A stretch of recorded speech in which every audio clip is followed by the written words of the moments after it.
Hi friends, காலத்தை வெல்லலாம் சேனலுக்கு உங்களை அன்புடன் வரவேற்கிறோம்.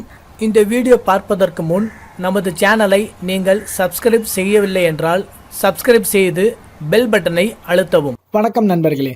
குளித்து முடித்த பின் ஈரமான திருநீர் அணிய வேண்டும் என்பது ஏன்? திருநீர் அணிவதை பற்றி கூறும்போது சில நேரங்களில் ஈரமான விபூதி அணிய வேண்டும் என்றும் சில நேரங்களில் ஈரமில்லா திருநீர் அணிய வேண்டும் என்று கூறுவது ஒன்றுக்கொன்று முரண்பாடாக உள்ளதே என்று தோன்றலாம். திருநீர் அணிந்தவர்களை கண்டால் மனதுக்குள் இகழும் இக்காலத்தில் இந்த முரண்பாட்டுக்கு விளக்கம் கூறுவது மிகவும் அவசியம். நம் முன்னோர்கள் இதற்கு பதில் சொல்லவில்லை என்றாலும் திருநீரின் மருத்துவ குணங்களை பற்றி அவர்கள் நன்கு அறிந்திருந்தனர்.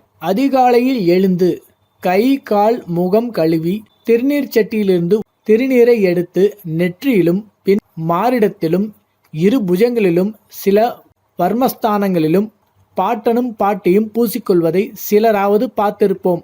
மாலை பொழுதில் இவ்வாறாக கை கால் கழுவி வந்து நனைக்காமல் திருநீர் பூசுவதுண்டு.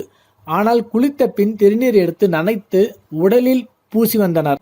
இப்படி இரண்டு வகையான திருநீர் பூசும் முறை பார்க்கும்போது நாம் புரிந்து கொள்ள வேண்டியது, நனைக்காத திருநீருக்கு அணுக்களை அழிக்கும் சக்தியும் நனைத்த திருநீருக்கு உடலில் மிகையாக ஈரத்தை உறிஞ்சி அகற்றும் சக்தியும் உண்டென்பதாகும்.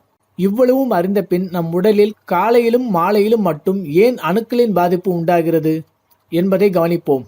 இரவு ஒரு நபர் தூங்கும்போது அவர் படுக்கையில் லட்சக்கணக்கான அணுக்கள் பரவியிருக்கும் என்று விஞ்ஞானம் கூறுகிறது. அதேபோல் மாலை நேரத்தில் சுற்றுச்சூழலில் எண்ணற்ற நோய் அணுக்கள் உலவுகின்றன என்பது அறிவியலின் உறுதியான கண்டுபிடிப்பு.